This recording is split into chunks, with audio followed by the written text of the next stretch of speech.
On already, John.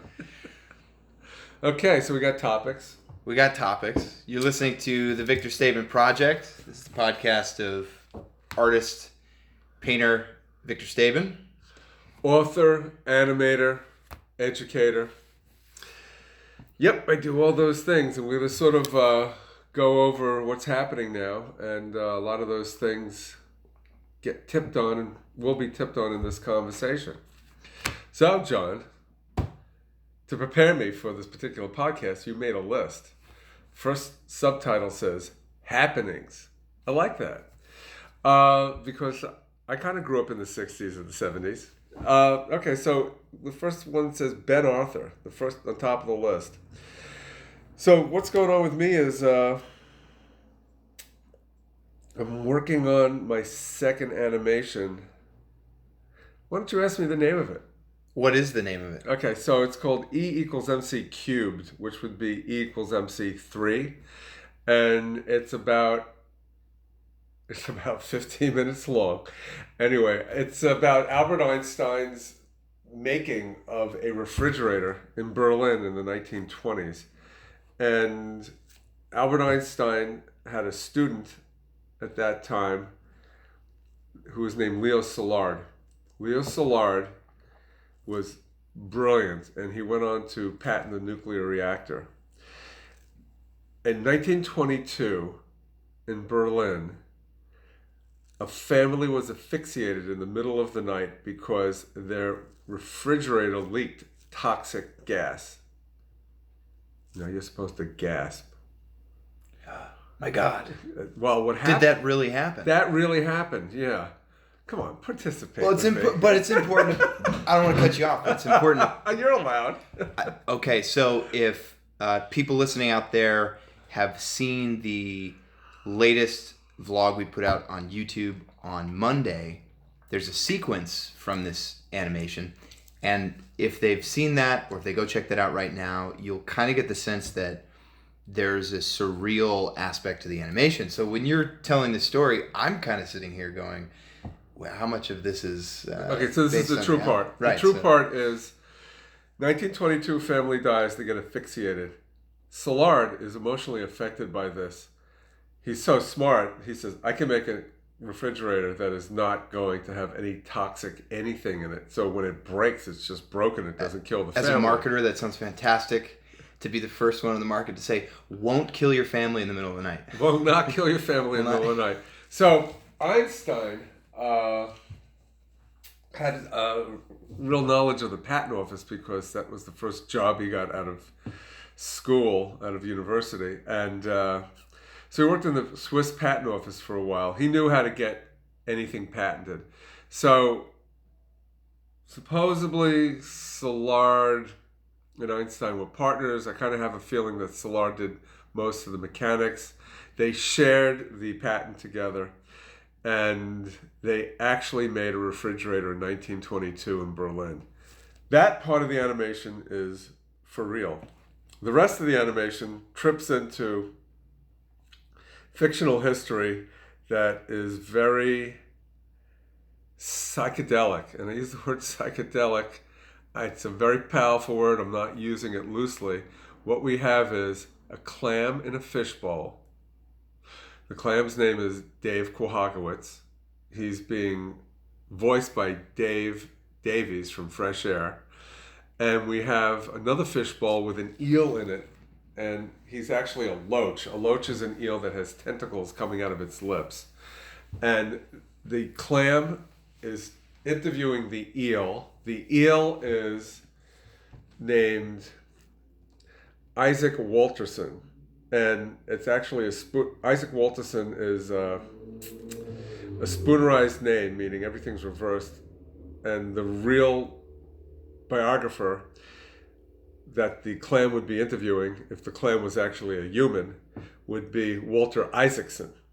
So I know I'm talking like it sounds like I'm talking like I'm drunk, but if you could follow this, I got a clam talking to a spoonerized Walter Isaacson, who's Isaac Walterson, or ipso facto, and they're talking about Einstein in terms of making this refrigerator.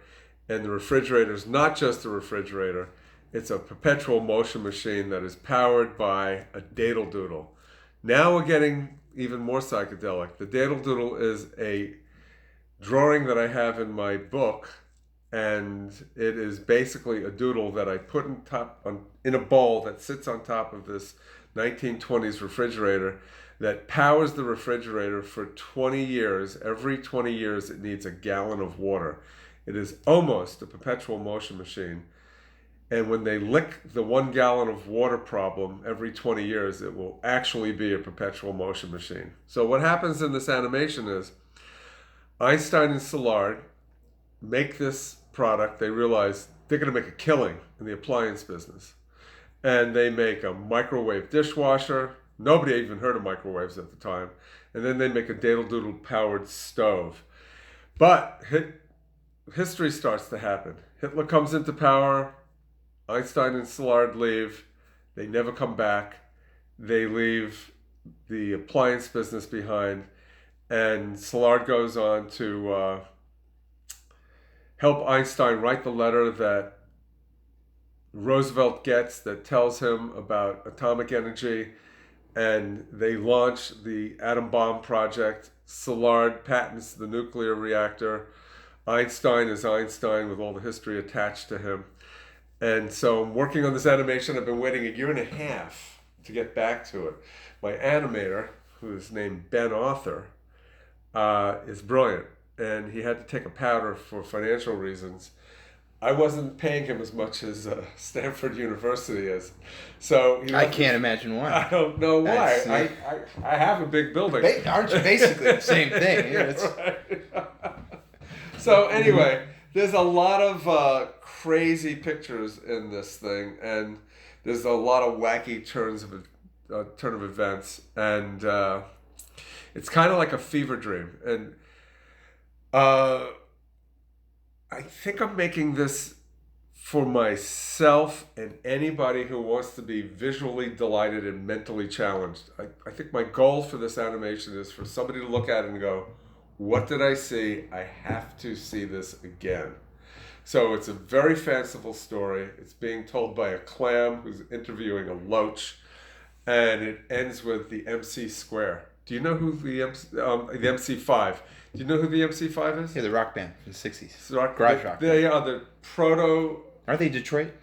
Yeah, they're Detroit. And they're sort of like the proto-punk band of the 20th century.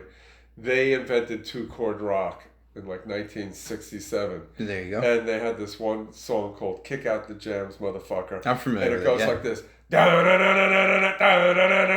And that's the whole song. Right. And my animation ends with the MC5. Because the MC5 is just a brilliant takeoff on E equals MC4. Then the sequel would be E equals MC5. So I got that going on.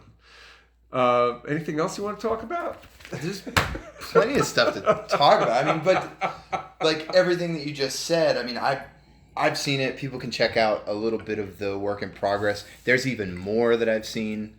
Like in terms of this project, you're still working through storyboards and talking to Ben and telling me he doesn't work hard enough. And then he's sending you really good stuff. Yeah, he's sending me great stuff. But I want it faster, harder. Hold on a second, it's my mom. Hello, Ma. Hey, it's good to hear your voice. Is everything all right? You feel all right? I'm feeling great. Good. All right. Hey, guess what I'm doing? See you later? You will see me later. Guess what I'm doing right now? I don't know. I'm making a podcast. You're making a what? A podcast. What's that? A podcast is where you have a conversation with somebody and then it's loaded up onto the internet and anybody can hear it anytime they want because they're interested in my creative process. Whatever I say. Okay. I don't understand it too well, but it would be nice to see you later. All right. And I hope you're feeling good. I'm feeling great. Had a good night's sleep. Oh, I slept at least 6.5 hours. Hey, can I get you anything? Okay. Wait. Can I get you anything? Is there anything you need? No, right now. I went shopping the other day with Patty. Okay, so you're good. Yeah, so I'm pretty good, yeah. All right, speak to you then. Very good. See you later. Oh, there is something I need. Hello? Oh, guess what? You're in the podcast. I'm out of salad. Oh, you want some greens? I got it for you. Yeah, if you can bring it from your place. I don't need tomatoes, I bought. Okay. But I need greens, okay? Do you need an onion? That's all. Do you need an onion? I don't hear. Onions. Do you need any onions? No, I have onions. I have potatoes. I'm just out of salad, okay? Okay. I'll see you soon. I have tomatoes, right. You don't want to repeat yourself. Speak to you later. Goodbye. All right. Hey, this is a real situation here. Well, that's perfect because that is real. I mean, she does call you all the time. She's always got you like, hey.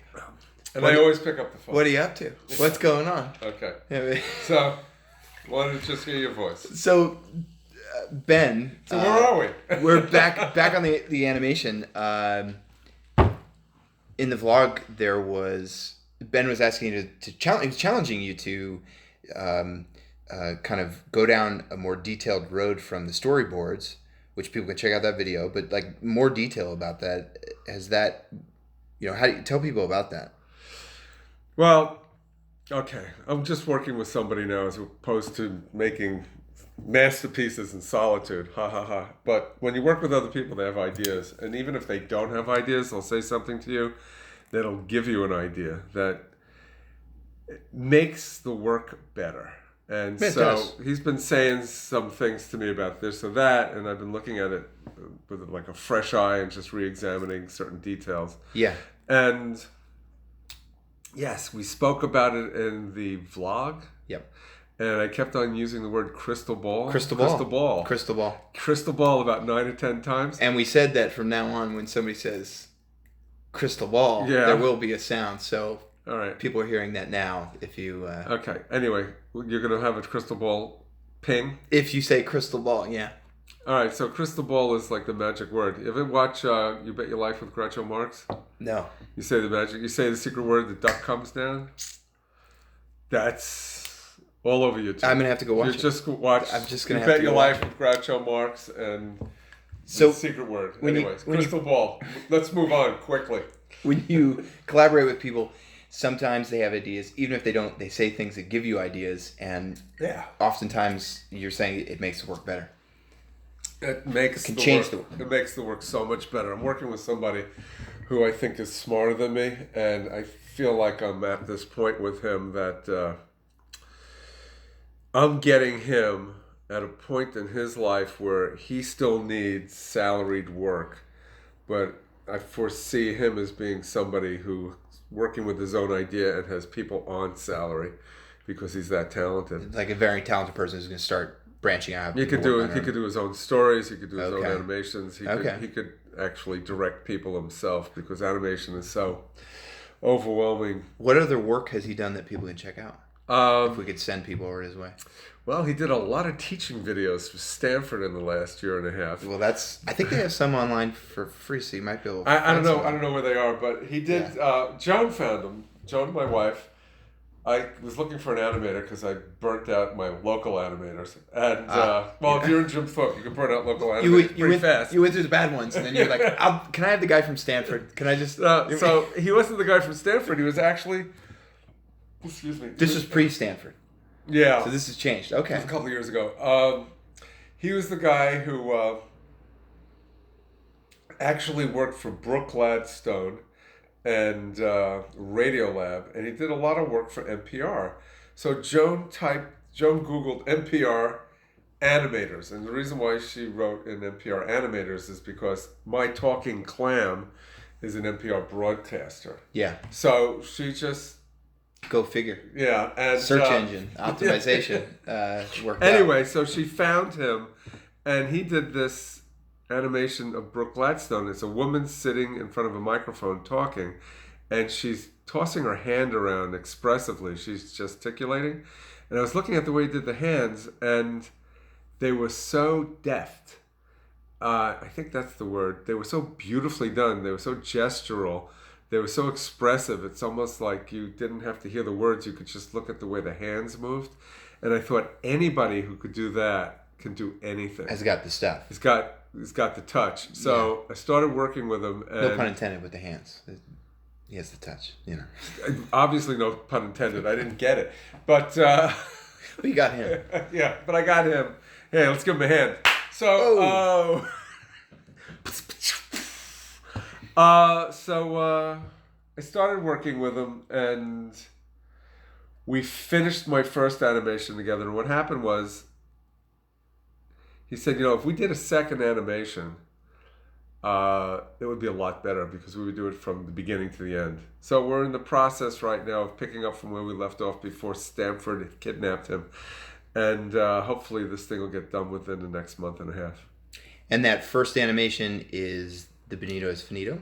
Benito's Finito. People, you can check that out online. It's on Victor's YouTube and his Vimeo. And my landing page of my website, which is victorstabin.com. And there you go. Okay. So the progress is going along on a second film. That's sort of where you found Ben. That's cool. That he's somebody that's so talented. You're working with him. He's continually kind of has this upward trajectory, and the work is good. That's where bullshitting. He's working. Yeah. That's the next topic. Of course. Speaking of bullshitting and working, Aero Art campaign. The story of the Aero Art campaign. There's been progress on that. We went to a meeting for that. Why don't you tell people about that section where we've got a meeting coming up. We have to. You spent money to have this hearing with the zoning board about signage. And I'm using air quotes here for all the audio listeners. What was the outcome of that meeting that we went to? Well, there's a little bit of background before you talk about the meeting. We can roll back there, yeah. The background is I have a neighbor who doesn't like me. And the reason why he doesn't like me is he didn't graduate high school with me. I'm kind of an interloper who showed up, and I rescued a building from falling down, and I gentrified my block by fixing this building over the last 14 years. And I'm being attacked for coming in from out of town, being Jewish, being from New York, being a foot taller than the guy. I don't know what the hell his problem is, but he's compared me to Hitler, and I'd like to compare myself. I've never met any Jewish Nazis, so... Well, there's probably a bunch of them, but that's another story. Anyway, so he's got a bone to pick. He's got a bone to pick, and 12 years ago he tried to stop me from putting the restaurant in my building, and because it's a commercial building and I owned it, blah, blah, blah. They can't stop you, but they can slow you down for a year. So what he did was he got citations against me for having signage on my building and a couple of signs downtown. One of the signs was on my mom's place. She lives down the road, a mile from here. I transplanted her from Queens, New York, so she'd be near me so I could take care of her. She's 90. And I had to take the signs down. And I also had a sign in front of my lawyer's place. My lawyer got really pissed off that somebody told her what she could do with her property. So we wound up going to this zoning board meeting, and it was all about the signage. And what happened was the zoning board decided that I was going to be allowed to have more signage because my signage actually wasn't signage. They considered it art. And I painted them a picture where this could be considered art or it could be considered a sign. I'm an artist. I made it. It has mostly artwork on it with a little bit of type. And they came back and they said, you can put twice as much signage up in front of your building as you want. So I had a little victory. And then right after that, actually just before that, somebody came into my building and they wanted to have a scavenger hunt or a treasure hunt that wound up in my building. Because they were having a party for their wedding, some after party or pre-party, I don't know what it was, and they asked me to make Scrabble chips that had my name on it, like it would say Stabin. So in your font, because you have a font. I have my font, yeah. And so I made these 2-inch by 2-inch squares that were about a quarter of an inch thick that had my font on it, and they all said Stabin. So Stabin, 6 letters. I gave them 10 sets. They had 60 letters. They were sprinkled all over town, and people eventually found their way to the Stabin Museum. And I just thought to myself, if one of the things that I didn't conquer in the zoning hearing was having off-premise signage, because that would be another zoning hearing for another address. But what I learned about signage is that if it doesn't have words on it, it's not a sign. It's art. So I made artwork. I used characters from my book, Daniell Doodle. The signs are about 20 by 24 inches, about that. And they all have characters from the book with arrows, either pointing left or pointing right. I made about 25 of these things. I put them all over town, depending on what side of the street they are. The arrow is always going up, right? So I went from having this one sign in my mom's house and one sign in my lawyer's house to having 25 signs that aren't really signs, they're art. And the art it's directional art. I just came up with a new term. Directional art. It's directional art. That's a new subgenre. Yeah, it's You gotta watch you don't get stuck being the directional art guy. Because it could happen quickly. I am a alliterative turtle directional art man. Okay. I'm working on it. You are one blogger from a popular news site, going for a day trip in Jim Thorpe and being like, what are these signs? And then they come get the story, and you're the arrow guy, So, I have the Stabin Museum. It's in a 16,000 square foot building. 6,000 of the square feet is dedicated to the restaurant and the museum. And we're dedicating more sections of the building to it being a facility. But right now, you could come in and there's a lot of space and there's a lot of stuff to see. And we're always trying to figure out how to get people to the building, because the town has an epicenter that's about 3/4 of a mile away. People are following the arrows into my building. Last week I sold $3,000 worth of prints. And you ask everybody who shows up, how'd you find the place? They said, I followed the arrows. We followed the arrows. Excuse me. Follow the arrows. And one guy said, there was this one point where I started to panic because I went 250, 300 feet and there were no arrows. And then I persevered, and then I saw an arrow, and I felt great. And the hero's journey. Yeah, the hero's journey. To the Stabin Museum. I wanna scale that mountain of that. I want to get rid of that gap where there's no arrows for 300 feet. But now I'm thinking, maybe that makes it exciting to rediscover something about that. Yeah, you feel like you're lost for a moment. And then you're back on track. Then you're never lost. You've been doing the right thing. And the all people along. that come up when they see when they follow the direction of the arrows on these pieces of art, when they get here, they're fully ready to be invested because they didn't know what they were going to. They're following art and they're going to a place where there's art. So I'm getting the right people. And for people that are listening, if you've never been to Jim Thorpe or seen this building, it's one of, if not the largest commercial building operating down here. It was a factory that was made in 1846. It was a wireworks factory. It was hydro-powered, so the building's got a stream going underneath it, and we exposed the stream by putting a glass box over a section of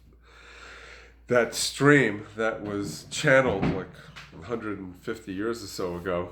And more than 150 years ago, almost 170 years ago. And the part where you could look at the stream underneath the building, it's actually a table where you could sit down and eat with water running underneath your feet. And you're protected by glass. The building, we were talking about the building. The building's large, there's a lot of stuff going on. There's a lot of stuff in the building, there's a lot of stuff going on. When they get here, it's the biggest building on this side of town. There's another building on the other side of town, but it's too dilapidated to ever get refurbished. So it would be the biggest commercial building in operation. Yeah. In the town. So they come up and they follow these pieces of art, these installations, and they're open to, let's grab something to eat. let's check out the gallery. Let's check out the gift shop. They end up getting to the whole experience in, I think they give a larger portion of their time because they were already invested. I think it's genius. It's an experience. There's like so many different things that you try to figure out. Okay, we're doing a podcast now. I'm trying to figure out how to make things work. Am I interesting enough? I have to get traction I have to get traction for the creative work I've done. I was challenged by having to take my signs down. I had a scavenger hunt. I got the idea of having my own treasure hunt with my own set of my directional art. And I spent 2 weeks making these things. They're on weatherproof outdoor signage material. And as I'm doing it, there's so many things that fail. I mean, being an artist is just the process of not being discouraged by... You took a big leap. Not being Investing in discouraged making by them. failure. Yeah. And wondering, failure. If you don't fail, you don't succeed. So... We're now a motivational podcast. You got to chase your dream. You got to live your how dream. many times did you fail? You want to be a success? How many times did you fail? So anyway, I put these things up, and another thing that was happening, I was rolling downtown with my car windows open the other day, and there was a group of people, and they were talking about, well, it just seems like we must continue in this direction. They were all they were having a conference on the street as to where to go, and they were referring to the arrow art. So what happened was, it worked. It did work. And I didn't know if it was going to work because not everything works, but it worked, and I can only imagine this, making the guy who's like got the sign man. The guy who's coming after me. It's like, it must be making him crazy. But when they write the book about me, he's going to have a page in the book. This guy is like... There's something in there. No. There's something in there. Wait a second. He was upset that you bought the building, and then his way of getting at you was you have signs on your building, art now, that's legally defined by the meeting we went to. Now not only does he have to see it when he looks at your building, but it's a small town. He's got to see it all over town now. Well, Jenny was he's made a living hell for himself. Jenny was placing it in the toy store, and the toy store window. Yeah. And she was talking to the lady who owned the toy store, and he was actually coincidentally sitting on the bench next to the two of them talking about it. Small town. And he said, that's a sign because it's got an arrow in it. It's directional. And she said to me, you might get flack because there's other people around here who are sort of looking at this going, I don't know about this, I think it's a sign, like, and I said, well, describe the guy. So she describes him. It seems to be the same guy. He's the only guy in town that gives a hoot about the fact that I'm doing anything. And at the end of the day, at the end of this story, which is going to end soon, like, there is somebody who really cares about stopping me because I'm an artist in a building in a town. And he's thinking about me all the time. And every time I have to deal with it, something comes up where I become like the hero in the Journey of the Hero story. Yeah, well, this is every like superhero needs a arch nemesis. This is your guy. You're sign man, and he's Lex Luthor. Yeah. We're gonna have to make that. We have to make that parody. Right. So that's what's going on with the arrow art. If you're from Jim Thorpe and you see it, or you see it on our social media, we'll probably be posting photos of it or talking about it in vlogs. Yeah, we have to actually document That's what's going on. We have to document it before it goes away. If it does, it could. It probably won't go away, but it might. You never know. It might have different iterations, but we should document it right now to show that there's. Look, what I'd like. It's on a podcast now. We have to do it. Yeah, we just promised it. We just documented it. I don't know if you've ever traveled through Italy, but the Romans had a certain kind of directional signage where you would travel. Let's say you would travel for 5 or 10 miles. Okay. You'd see a post that would have maybe 10 or 15 signs on it. Yeah. Like pointing in different directions as to what cities you might be going to. So you know that you were always on your way, and as you're on your way, what direction to go into next. And it's really kind of funny because you would see so many signs, almost like a cartoon.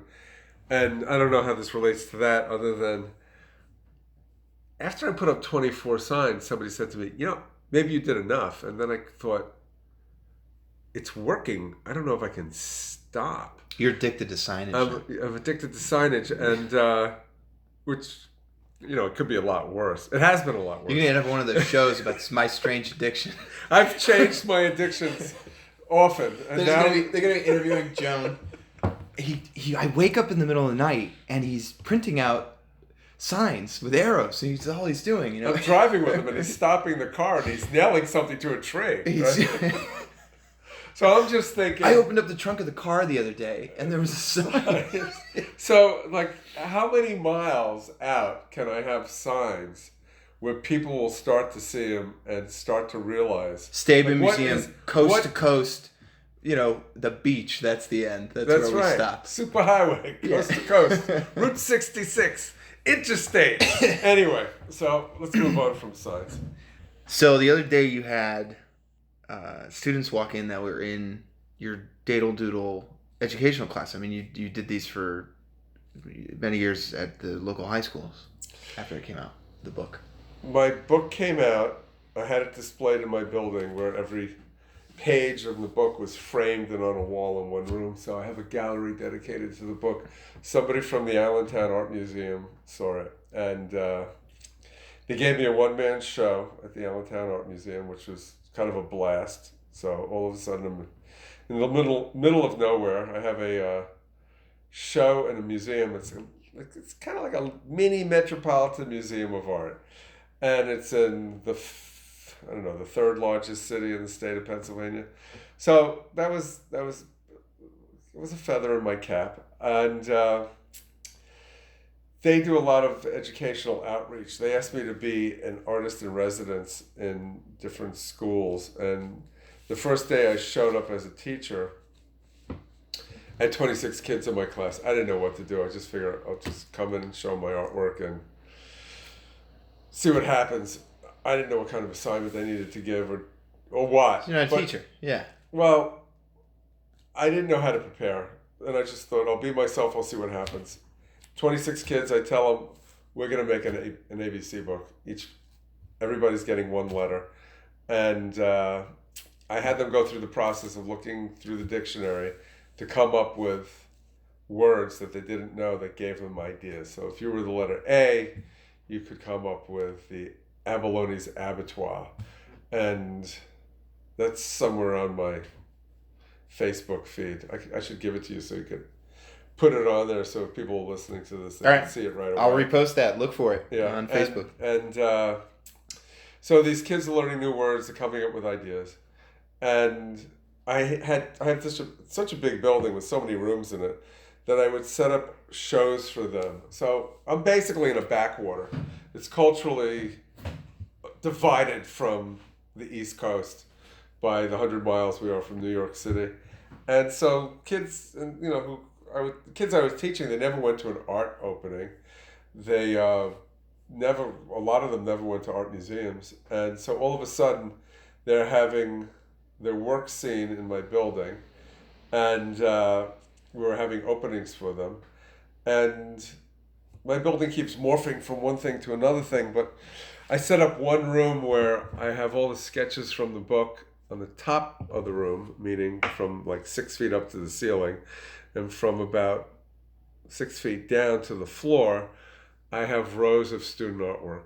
So 2 students walked in the other day, and they had no idea it was even hanging up. But I framed it, and they saw their work hanging up. And Joan comes running in. Oh, it's the most important thing in the world. We have celebrities here. We have celebrities. Yeah. We have celebrities. And so... so it's like, oh, really? I grabbed my camera. Did Paul Simon come in and he wants to write a song about me? Is Keith Richards in here? Quick, let's get him before he dies. Quickly, let's run. He's never dying. He actually... But we had... Anyway. And it was... It's core to what's important to you because education is really important to you. Well, it's important at one point to get really good at what you do. And then pour it back Pass it into on. Yeah. passing it forward, I guess they call it. But when my dad died, I felt like a library died or burnt down, and there were so many things that I wish I had asked him about. He was a master of so many different techniques as far as building things, and you just know that as you get older, you're not going to be here forever. So making a mark by educating people just makes you feel solid. And so that happened. They came in, and now they're going to come back with everybody else in the class. We'll see how that goes. Yeah. So what else is on this list here? This list here? Yeah, that list there. You're breaking the fourth wall here. You know? Okay, well, I think we broke it when my mother called. We'll rebuild it when the chopper shows up. We can rebuild. Okay. You printed up the 2 Red Sox prints, which was really kind of interesting for you probably because you didn't have them, and then you had them, and now they're gone. Quickly, within the same weekend. So I have one particular painting that's on the walls, that's on a wall in my gallery, and somebody wanted to buy a print of it, and I make these exotic prints on canvas that have turtle frames. What's a turtle frame? It's a frame where I actually designed the molding and made sconces that went on the top and the bottom that look like turtles, and it's a specialty item. So it cost about $1,200, and which is not that much money for the work that goes into it. But right now they cost $1,200. So I made 2 instead of just making 1 because the process is all about the printing and getting the printing right. And once you get one really good print, it's easy to just push the button again and get another good print. Everything's set up. And even though it sounds like I should be prepared for that, I wasn't. So I got prepared. It took me a day to make this. So I made 2, and I hadn't sold this image in maybe 8 years or so. I made 2. I put them on the wall. I sold them. One was already sold. The other one sold an hour later. So I forgot the power of the painting because I had done it so long ago. It didn't seem like the freshest thing to me, but when people come in and they see it and they're emotionally moved by it, they're seeing it for the first time. So my job is going to be to start displaying my stuff so it looks like merchandise and it's ready to go. Yeah, you want to keep more inventory. Yeah, I got to get more inventory. There is something about that where, as a buyer, if you see something, you see it on the wall. You want it. You want it. You start visualizing that this isn't just the gallery anymore. You can take this home.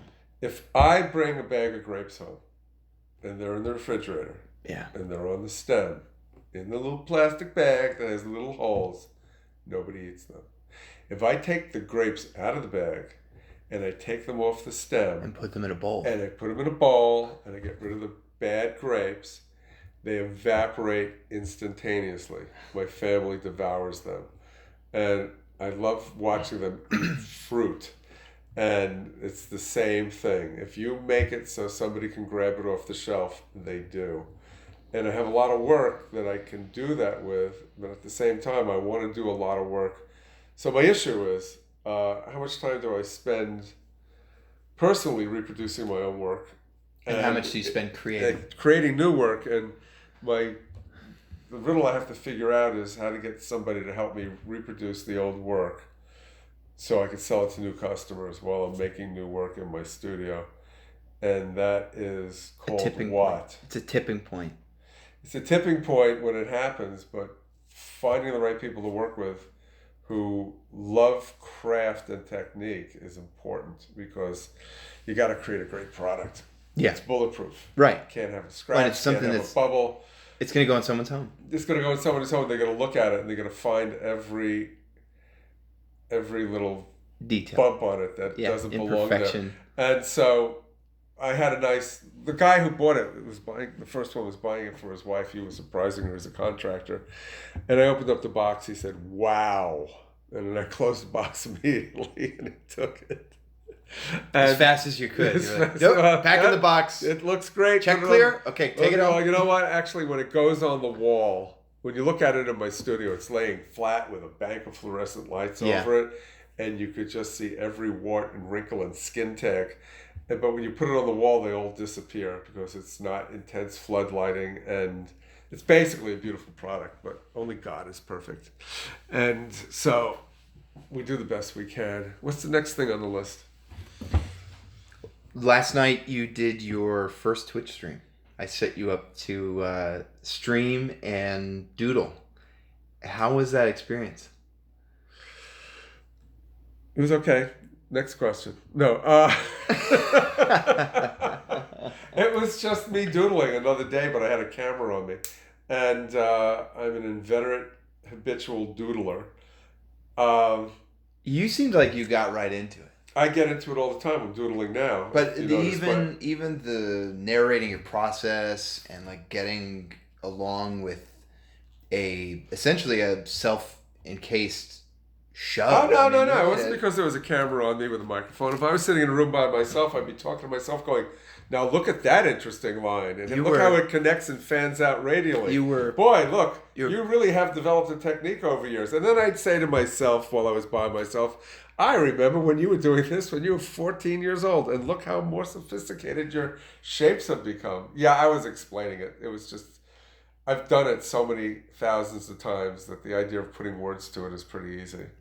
So I thought it was great content. I kind of got into it. It was interesting. There's something there about that format that I think is really good for you. I think this is what it is. I think when you watch somebody do something that they're really good at, that it's kind of fascinating. It's magical. Definitely. Like, for instance, I lock my keys in the car. This guy shows up. Mm-hmm. He actually doesn't want to hurt my car. So he has a flat balloon that he sticks inside the door and the window. He pumps it up a little bit so that he can now stick in a wire and flip something, right? Yeah. And I'm watching him put a flat balloon in my car, pumping it up, creating this gap. During the moment of it, you're just like, this guy's fucking crazy. I'm looking at him going, this guy really knows what he's doing. He was like a magician. And, within like less than 5 minutes, he opens the door to my car. There's no scratches. There's nothing to complain about. Nothing gets bent or wrinkled. And I'm watching it, I'm thinking, I love watching people who know how to do things well. I have a friend named Farley, and he's a master carpenter. But one of the things that he could do was hang a door. A door has 3 hinges. Everything has to swing beautifully. It has to connect with a lock.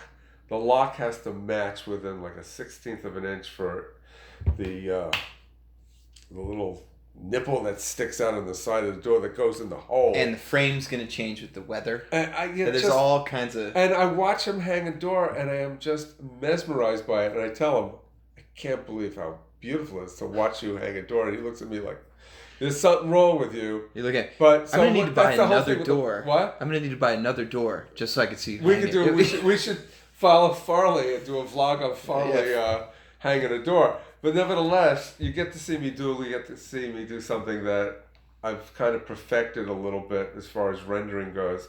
I have a rendering technique that involves a whiteout pen and a ballpoint pen. And everything in my book started that way. And now you're thinking about... I mean, there's all kinds of things that tie into it. You're thinking about doing a book that is a compilation of early sketches in the future. Not early sketches. I want to do a book that is called Conversations. They're doodles that I've been doing for the last 5 years. I think of early as like high school. But in the last 5 years, I've been doing these elaborate doodles, maybe in the last 10 years. Yeah. And it's getting earlier already. It's early doodle time in America, folks. And so I want to put these drawings together in a book, and I want to call it Conversations, and I want to have these doodles opposed, like each one is opposing another one. They're opposing each other on the right and left hand side of the page, and I want to make it look like they could almost be engaged with each other as far as the content of the shapes talking to each other, which is kind of an abstract thought. But I understand the kind of the suggestive movement of them. If you've seen them, the way that you do those drawings. You have to see the doodles. Yeah. I mean, it is a visual.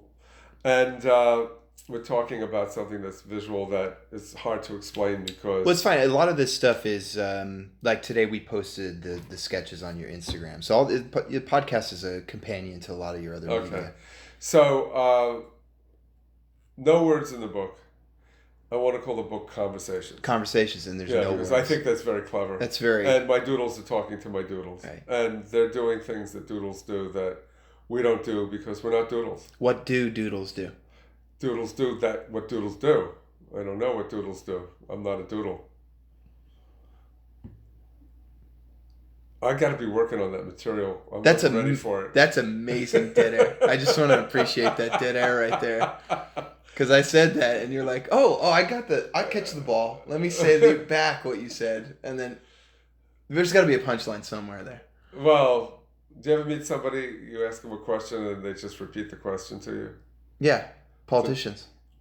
Oh, you know somebody and they have a name? Yeah. Okay, well, anyway, that's what I was doing. Okay. I find it to be kind of annoying, but maybe if you're saying doodle all day long, it becomes funny. But so you're going to have a book. Maybe not. Book of doodles. Yeah. No words in it. Called Conversations. Yeah. So the first Twitch stream... But on the cover of the book, okay, I created a funny scene where there's a doodle sitting on a couch, and in a chair there's a doodle with a pen that's doodling in a pad. And on the floor is something. There's a water bowl, and next to the water bowl is something that could be a doodle of a creature like the size of a dog, compared to the characters on the chair and the couch, and so it's a psychiatrist's office where doodles are talking to doodles and writing in doodles. As far as taking notes, they're not using, alphabet or sentences or words. They're just using doodles. That is very alternative, like reality. It's very next dimensional. Anyway, yeah. There's layers to that, like that. I've seen that piece. Could you write a song for that? That's the challenge. I've seen that piece, and I'm sure you pointed that out, but that part didn't stick. Well, if I saw it again, I designed it to be a New Yorker cover. Yes. And I don't think the New Yorker would touch it with a pole. You were telling me that that's something people often do, is they'll design like a New Yorker cover mock-up. Well, there's a funny thing with people who were illustrators or are illustrators. They all want a New Yorker cover. It's kind of like the holy grail. The people at the New Yorker... What is that about? What is it about that? They're like the intellectual mecca of publishing today. And they have the hippest artwork and the cleverest cartoons. And if you can get on the cover, you are a New Yorker artist. And there's a certain school of artwork that they mostly use, and it's all charming. You got to bend and that it's all way. clever. Do you think? Well, I can't, at this point in my life, I have the flexibility of an 80-year-old man who never did yoga. And I'm not bending anybody's way. I'm just going my own way. Of course. But I made a New Yorker cover because I just wanted to have one. I labeled it with their typeface. Yeah. And I think I might have sent it to them. I didn't expect them to call me up. But I would love to hear their response. Hey, you never know. You do never know. There might be that you never director, know. If whoever's in charge of picking that year or that month might just say, this is what we need, let's do it. People in Silicon Valley are microdosing with LSD. Of course. If they do some sort of article about people microdosing on LSD, and you're in. The New Yorker has an LSD issue, I'm in. I'm gold. Well, you heard it here, folks. That gives me an idea, because I'd like to, I could send it to Juxtaposed magazine. Yeah. Just put their title on it. But that would be more in the vein of a Juxtaposed magazine. And I don't think that way. There's an idea. I'm East Coast. I'm not West Coast. There's an idea. Yeah, it's a good idea that came out of this. See, I talk to people, I get ideas. Wow. So heard it happen live. Boom. So what's the next question? Next question would be,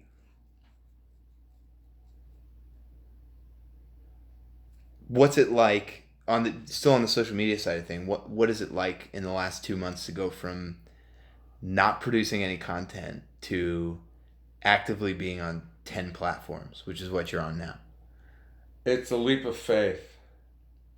I think that my kids just were brought up understanding all this stuff without having to adopt it. And although everything that's being used now was made within my lifetime, I didn't necessarily adopt it right away. And so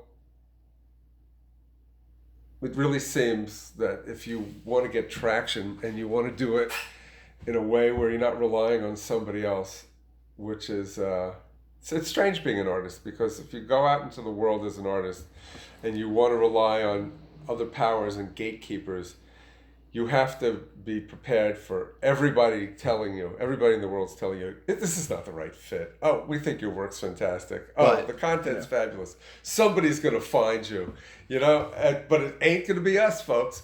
So keep trying, keep knocking, keep doing. These platforms, let it out into the world that makes the decision. And it's a lot of work. It's interesting. But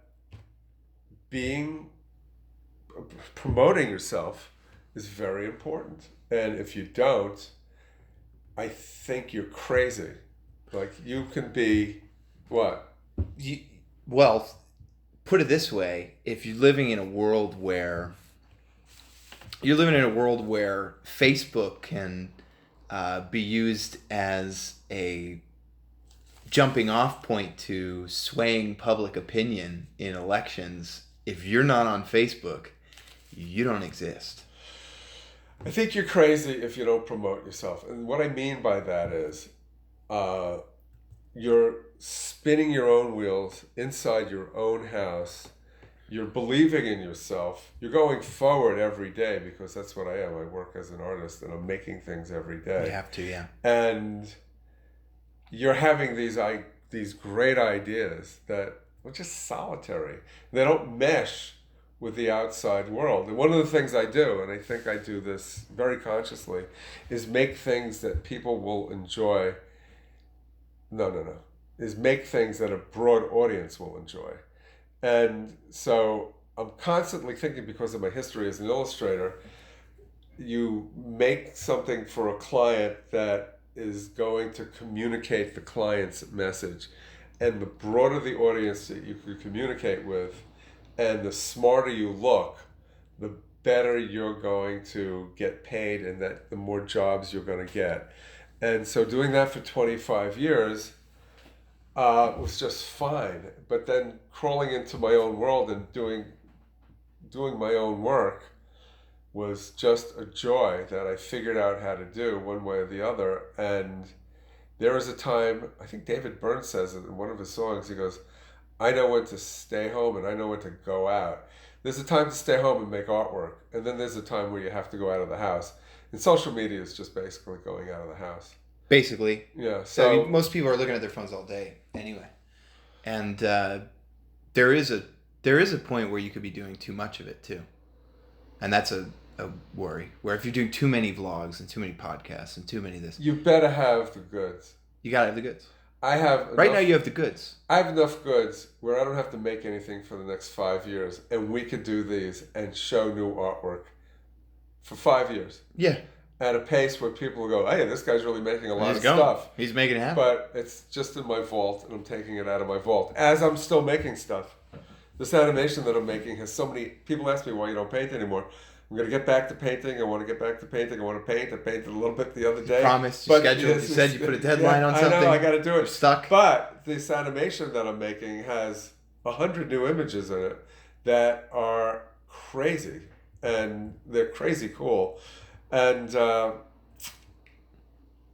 I forgot what I was talking about. You had to create those. They said, "Why are you?" The bank of imagery and the amount of artwork I'm doing now. I still have a lot of artwork that I'm going to show that I'm still in the process of doing, with the bank of stuff that we're using. Right, blah blah blah. Look at the stuff, folks. That was a good bail. I ran out of words. You bailed on your point. Yeah.